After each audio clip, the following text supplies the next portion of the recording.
C'est l'une des batailles annoncées sur le budget européen. Il y a d'un côté ceux qui veulent un cadre financier ambitieux et de l'autre ceux qui préfèrent une enveloppe plus restreinte. Ces pays membres, plus sobres, ne sont pas nombreux, ils ne sont que 4, mais leurs voix vont peser lors du sommet européen qui s'ouvre ce jeudi à Bruxelles. Toutefois, l'intransigeance affichée ces derniers mois pourrait laisser place à un peu de flexibilité au cours des négociations. Ils sont surnommés en anglais les Frugal Four, les 4 sobres ou les 4 austères. L'Autriche, les Pays-Bas, la Suède et le Danemark, les 4 plus grands contributeurs nets par habitant. Dans le débat sur le budget à long terme de l'Union, ils défendent une enveloppe stable à 1% du revenu national brut européen. Mais le Brexit place les États membres à la croisée des chemins. La sortie du Royaume-Uni laisse un trou dans le budget commun. Soit les 27 payent pour compenser la perte de la part britannique, soit il faut réduire les dépenses. Ce groupe de 4 États membres, hostile à l'idée de distribuer davantage l'argent des contribuables, préfère serrer les cordons de la bourse. Il réclame aussi le maintien du rabais dont ils bénéficient en tant que principaux contributeurs nets.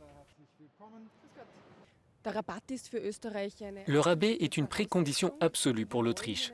Ce rabais doit compenser l'écart entre notre contribution financière élevée et le faible retour.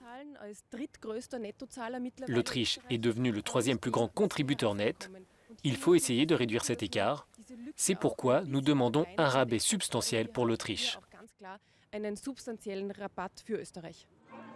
Ce groupe de 4 s'appuie sur un allié traditionnel, l'Allemagne, première puissance économique de l'Union européenne. Mais cette année, Berlin adopte une posture plus flexible que ses partenaires, adeptes de la sobriété. La chancelière allemande se dit prête à aller au-delà du chiffre de 1%, à la condition que le cadre financier européen se concentre sur les nouvelles politiques comme l'économie numérique ou le changement climatique. Si nous n'avons pas davantage de fonds, nous ne pourrons pas faire face aux nouveaux défis sans réduire les politiques traditionnelles, à savoir la politique de cohésion et la politique agricole commune. Il faut décider, soit nous voulons un budget orienté vers l'avenir, soit nous voulons un budget qui poursuive les politiques que nous avons toujours menées jusqu'à maintenant.